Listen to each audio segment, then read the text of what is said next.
I'm Dr. Adam Millman. Thank you for watching. The opportunities all around you, within you, and Russel H. Conwell's Acres of Diamonds.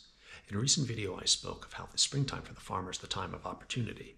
For whatever he wishes to harvest in the fall must first be planted in the spring. The seeds that he plants in the spring and how he cultivates what he's planted in the spring all throughout the spring and the summer will ultimately determine the crop that he harvests in the fall. And in our own lives, there are many opportunities that come to us, and we must take advantage of these the way the farmer takes advantage of the springtime. Because the opportunities will come, but they will not come forever. So we must get started on the goals that we have in our life, plant the seeds in the fertile soil of our own minds, and then get started on bringing these to fruition by the proper attitude, proper daily disciplines, and actions that will eventually get us the crop that we wish to have, so that we will reap something that we want based on what we have sown. Now, I have a good friend of mine, Eliezer Eli Mizrachi, who I get much inspiration from and has tremendous ideas that he shares with me, suggested that I try to combine the story of springtime as the time of opportunity for the farmer and Russel H. Conwell's inspirational story called Acres of Diamonds. And that's what I'd like to share with you now, because I think it was a good idea. It's a good comparison. So Russel H. Conwell was born in 1843 to abolitionist parents in Massachusetts. He joins the Civil War with a Massachusetts regiment to fight for the cause of freedom and against slavery. He is actually injured in the Civil War in one of the battles. He has a religious awakening. Over the course of his career, he is an attorney, he is a newspaper editor, and then eventually becomes a clergyman. He joins the ministry, has a church. One day, a group of boys come up to him and say, "Mr. Conwell, we cannot afford to attend college, but we'd like to get an education. Maybe you could teach us some courses so we could be educated, because we cannot afford to attend a university." Russel Conwell agrees, and he comes up with this idea and thinks it'd be a good idea to start a school that at the time poor boys that couldn't afford to go to school could attend to get an education. He travels the country, and he tells a story called the Acres of Diamonds. He tells it at least 6,000 times, raises millions of dollars, and this is in the 19th century. This is quite a bit of money. And he eventually establishes a school and becomes the first president of a school called Temple University in Philadelphia that I had the privilege and the honor to attend as graduate students for a year while I was teaching high school in Philadelphia. So I'd like to share with you the story of Russel Conwell's Acres of Diamonds, so we can understand that the opportunities are around us, very close at hand and within us, and not necessarily far away. So the story goes like this. There was once a farmer in Africa, and he was told that there are diamonds to be found in Africa.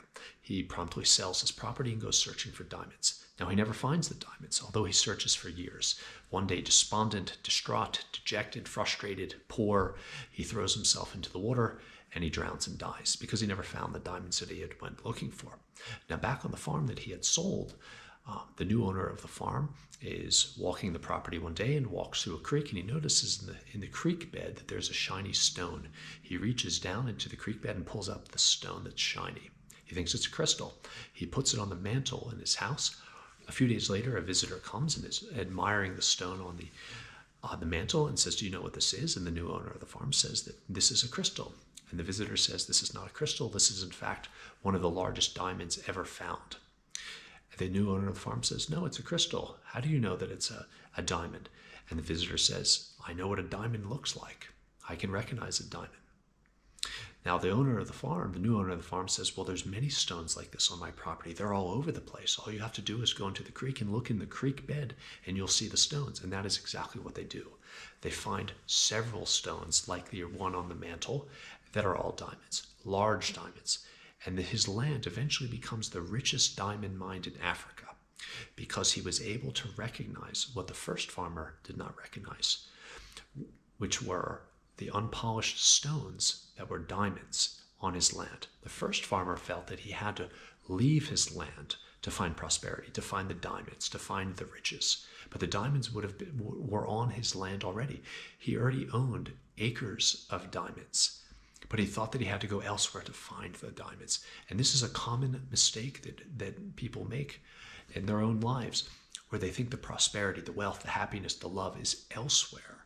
If they only realize that they are literally standing on their own acres of diamonds, that in the current job, perhaps the current relationship, the city, the school that they find themselves, the neighborhood, the diamonds are there, but they may not recognize the opportunities as diamonds.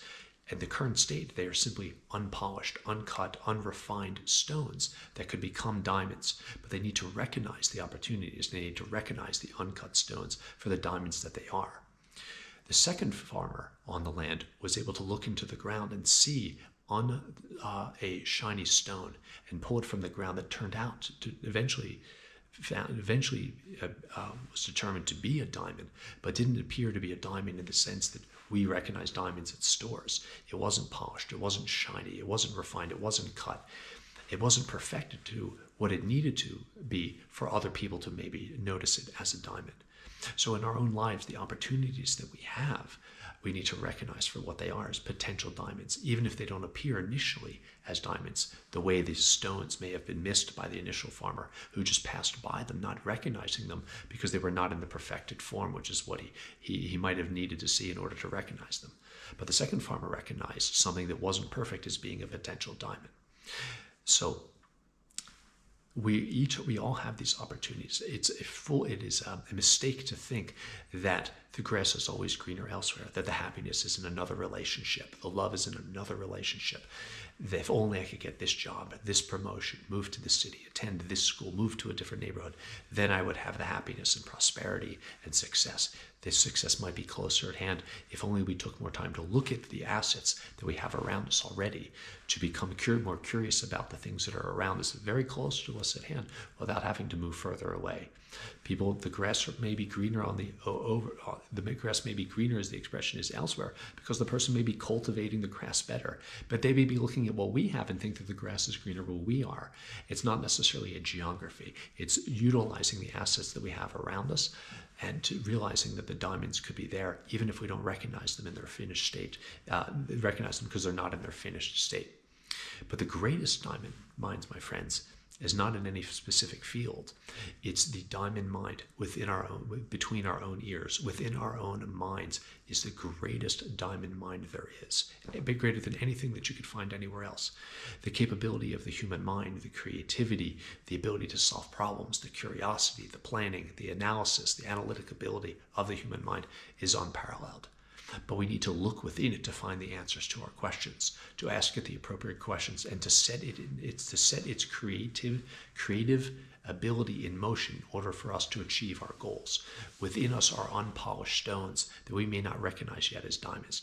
To think that the ideas of someone else are the diamonds, that the ideas of other people are where the answers are, that they have the creativity, that they have the wisdom and the insight, that the diamonds are elsewhere, is unfortunate, because within us are the diamonds. We may not recognize them in the state that they're in.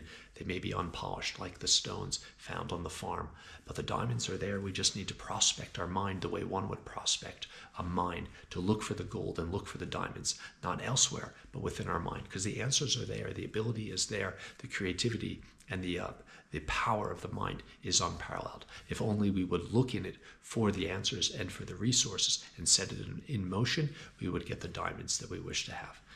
You don't have to necessarily look elsewhere to find the success. The success is around us and within us. Thank you very much for watching.